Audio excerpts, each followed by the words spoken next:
একটা আপু এই ছবিটা দিয়ে বলেছ, আপু এই জামাটা কিভাবে কাটবো বুঝতেছি না। আমি বলবো আপু এটা এক ছাট কুচি জামা, জামা এক ছাট জামা। তা আসো একটু ভরসা করে যেহেতু ছবি পাঠাইছো দেখাই। এই জামাটা কাটার জন্য জাস্ট বুকে তো কুচি সামনে, তাই না? তো কুচির জন্য 2-3 ইঞ্চি তোমার পছন্দ মতো এভাবে কুচির কাপড়টা রেখে দিবা, যতটুকুই দিবা এতটুকু রেখে দিয়ে একটা নর্মাল কামিজের মতো গা বা গোল জামা যা যা ছিল সেভাবেই একটা জামা কেটে ফেলবা।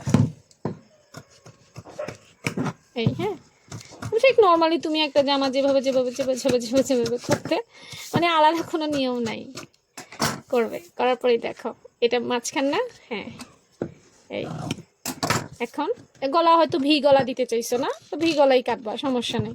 ভি গলা যেভাবে করছো ওভাবেই কাটবা।